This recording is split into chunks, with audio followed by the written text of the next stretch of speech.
Danke bafethu, welcome back to Nkuli Soccer. Ayakhula lama-reports bafethu athi i-Kaizer Chiefs bafuna iplayer lase-Uganda uSteven Mukwala. Ayikho lento le, amanga iplayer elina-26 leli ababelifuna that time kukhona ucoach nabe ngibona ama-news outlets amaningi ayaripota ngalento le, ama-speculations nje kuphela. I-Chiefs ayimfuni umfana. Zoyibamba lapho nje, i-Chiefs ayimfuni umfana. Alikho iplayer kahle kahle abalibhekile at the moment ukuthi bangali-add-a ngoJanuwari. Bona babona ngathi bane-team e-well equipped ukuthi inga-compete for izinto. Out of zonke izinto ezenzakalayo lapha ethimini babona ngathi there's no need ukuthi ba-add-e ama-player. Already, yes, I've heard this thing ukuthi already ba-plan for i-next season bafuna uku-add-a ama-player. Umuntu that we can confirm uDion and then uManqoba Mnqithi. Those two siyazi ukuthi bayabafuna. I can confirm ukuthi bayabafuna, but asazi ukuthi ngempela kuzokwenzakalani between the two, ukuthi bazokwazi ukuvumelana ngama-deals, ukuthi bazokwazi ukuvumelana ngama-transfer fee, izinto ezinjalo. Because if let's say uManqoba Mnqithi une-contract, is still contracted to Golden Arrows, kumele bamthenge ngemali. Bazokwazi ukuyikhipha na imali bayafuna ukuyikhipha or abafuni, sobona. But uDion ukuthi bazomthengisa malini if i-Chiefs iyamfuna or bazompriza malini, because the price tag is very important. Sazi ukuthi futhi hey madoda, uDion uneminyaka ewu-2. Hayi mina ngiyazi lento le, hhayi iminyaka yebhola, hhayi khona abathi una-30 something, khona abantu abathi una-20 something, so iminyaka yakhe iwu-2. But ayisithembe ukuthi umfana mncane akanayo le minyaka le, but siyazi mhlawumbe ulanda 40 nje uJunior Dion we-Golden Arrows. But if uyawashaya amagoli, why not ama-teams angabi interested kuye? But akusila kuphela ama-transfer market engifuna ukufocus-a kuwo, even naku-Orlando Pirates. Orlando Pirates already angithi seyimsayinile ubhuti laphana umlungu laphana we-Steelers bafethu uDion. They're still looking to add abanye abantu laphana. Khona uMkhize bafowethu, ubani umfana futhi Mkhize, if I wish ngimusho kahle, I wish umfana futhi Mkhize udlala laphana i-defense bafowethu, udlala i-left back, adlala i-center back, so kungaba replacement kaMbekezeli Mbokazi because of ku-left center back ukhona, right center back ukhona, left back ukhona, so versatile. Maybe bafuna uku-add-a if ikuhamba uMbokazi banama-defender angaka bafuna uku-add-a omunye umuntu futhi ngoJanuwari, lokho kuchaza ukuthini? Kuchaza ukuthi mhlampe ngoJune, July bazoluza one of their key members ku-defense. Olisa Ndah siyazi ukuthi ubuyele ku-injury but akakatholi i-opportunity yokudlala, but-ke sobona kahle mekuhamba uMbokazi ukuthi khona ama-player azohlala, khona ama-player azohamba, nanokuthi kwenzakalani. But siyazi ukuthi khona i-movement ezoba khona because even nama-teams amancane afuna ukusurvive i-chop, afuna ukusurvive i-relegation, bazozama ukuthola ama-player. Ama-movement-ke lawo nalawo ngoJanuwari siwabona. Morris ku-Chiefs ngoJanuwari is expected to leave i-team after failing to play i-game so far this season. Siyazi ukuthi uma ngithi failing to play igame, abantu bazothi ungenile ku-calling knockout, la dlale khona 1 minute angathintanga nebhola, ungene for ukuzoshaya i-penalty bafowethu, asibeni fair. But yeah, they'll be looking to offload him. Abayiboni i-value yakhe uMorris laphana ethimini. Sazi ukuthi iphi i-team ezothatha uMorris because of uyahlulekela kubhuti, because i-team le beyimfuna ayisamfuni i-Durban City. Uzoya kuyiphi i-team? Bazom-offloada kuphi? Yiphi i-team ezothi lo uzosiqedela iy'nkinga zethu zokushaya amagoli? Angiboni ukuthi ikhona i-team izomfuna serious, unless i-Chiefs ithi mthatheni sokhavara ama-salaries 100% because of uku-big contract laphana ku-Chiefs. So mehamba abanye abantu ngeke bakwazi ukuhandle ama-contract wakhe, even abanye ngeke bakwazi nokuya 50-50 because of imali yakhe iningi kakhulu laphana ayihola ku-Chiefs. Uzoyaphi? Stranded ngempela manje. Kevin Hunt ngabe umsayinile, but i-Chiefs yatatazela, yamyekela uMorris methi ngicela i-opportunity yokuthi ngiyiprove. Uzoprove so sesekubonile ukuthi indaba yakhe ayikho, or mhlampe i-system noma i-style of play okumele udlale ngaso abamdlalisi ngaso umfowethu laphana, singam-attack-i nje kuphela sithi hey akana chance. Thola ukuthi laphana ku-team akakaze anike i-opportunity kahle yoku-adapt-a. Thina sibona ama-game nje, sithi hhayi abamdlalisi, abamniki ama-chance, but-ke uthola ukuthi ama-opportunities bamnikile. Nasejimini bayabona ukuthi hhayi phela ayikho-ke le nto le. Okunye esingaku-mention-a bafethu transfers. ke Mbokazi siyazi ukuthi uya ku-MLS, uzobona ukuthi uzodlala. Mayelula I think ngikhulumile ngase ngikhuluma ngayo kwesithiwa abantu bazobona ngathi nginga-against yena. Angikaze ngabona i-career i-destroy-eka kanje. Fast kanje bafowethu, ama-team awu-3 in what 2 years? Yes. So in 2 years I think ama-team awu-4 kahle kahle. Cause Sundowns, yini?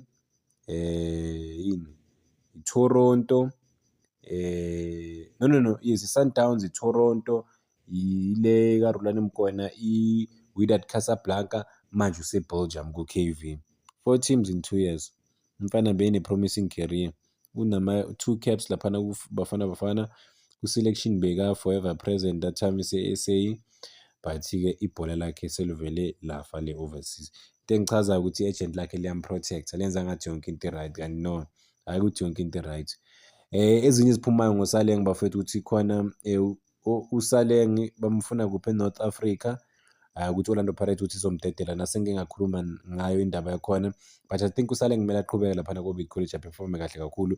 Mengashaya nje lesi ama-goal contributions awu-10 this season, I think that would be a success, considering ukuthi udlala ithimini encane which is u-Orbit College. Ku-Pirates i-contract yakhe iphela 2027 because of ba-renew i-clause le benayo laphana. Sithembe ukuthi uzothola i-team enye because i-relationship yakhe ne-Pirates is completely broken. It's not coming back. Nokubona abantu bathi uyabuya ku-Pirates, akabuyi ku-Pirates uSaleng. Yes, makuphela isizini if abafuna ukumthengisa uzo-reporta back to i-Pirates, but ngeke bamdlalise. Asikuchaze nje lokho, cace bafethu, ngeke bamdlalise. So what is the best move for yena, best way? Ukuthi bamhambise, but i-price tag, izinto ezinjalo, because they won't just sell him for free or ship him for free. They will try and get something out of i-move yakhe. uMbokazi-ke bafethu, njengoba bekuyi-farewell yakhe laphana sivale ngaye, ukhulumile ngezinto azokhumbula laphana ku-Pirates. Sikhumbule ukuthi i-Pirates i-change everything bafethu, i-change impilo yakhe yonke, impilo kaMbokazi ngeke iphinde ifane ngendaba nje ye-Orlando Pirates. So uzoyikhumbula i-team, I mean what they've built around uMbokazi naye since i-introduction yakhe, into enkulu kakhulu bafethu. Ukhulumile-ke lapha, abantu abaningi attention beyikuye, sibonile amagama akhe uMbokazi uthi akukho lula ukuthi ahambe laphana noma ashiye i-Pirates, but-ke uthi part of umsebenzi wakhe, ngeke acomplain. Uthi into nje angayisho ukuthi ofisela i-Orlando Pirates okuhle kuphela for the rest of the season. Uthi-ke nje uthi ngama-trophies nje, uthi ngakho konke futhi, uthi nje I wish all the best for i-team. Uthi uyayithanda i-Pirates, uthi uyohlezi futhi ayithanda i-Pirates, ekwazile ukumkhulisa, ukumenza abe ulo muntu lo awuye namhlanje. Uthi into uthi nje abantu azobakhumbula, khona abantu uzobakhumbula kakhulu around i-team. Uthi nje bekuyikhaya lakhe laphana ku-Orlando Pirates. Futhi uzokhumbula nokuwina ama-trophies. Uthi ujabule kakhulu, uyazi ukuthi nje bazoqhubeka laphana abafana badlale kahle, and uthi uzobasapota noma laphana eMelika umfana. Yeah, Pirates obviously change impilo yakhe bafethu espacini esincane, just short, espacini eshort ikwazile ukutshintsha everything. Simfisela inhlanhla laphana United States of America umfana, la odlala khona na one of the best football players in history of football, abo-Messi, o-Thomas Muller nabanye abadlali laphana bakhona. So ama-transfers, I think abantu would be interesting to see ukuthi umabuya we-Richards Bay uzophelela, because of I think uzo move to a bigger team compared to Richards Bay. I think I just predict. This is just my prediction, because already sibonile interest from bona, from amanye teams, but-ke ama-deals wa-collapse. But interest direct beyibuya ku-Chiefs ya-collapse after kuba available uThabiso Munyane. So bona ukuthi umfana uzophelela lapha.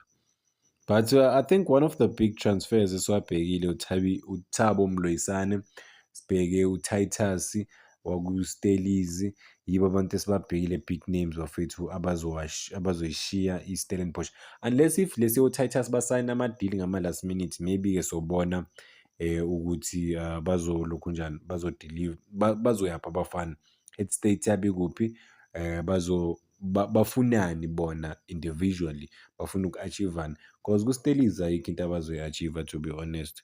Yes, i-studies they've done well like competing. I think bake baba ama-champions laphana e-curling knockout, if angilenzi iphutha. I think that's the cup abayiwina the time bekusasenotorious yiwo, but still mabaluza ama-player kanje bazithola ku-dangerous position ukuthi balwele ama-points and they don't wanna find themselves belaphana emsileni baze ba-relegate because of i-team ebalulekile, i-team e-important, ene-development structure e-powerful, futhi-ke ba-treat-a abafana kahle kakhulu.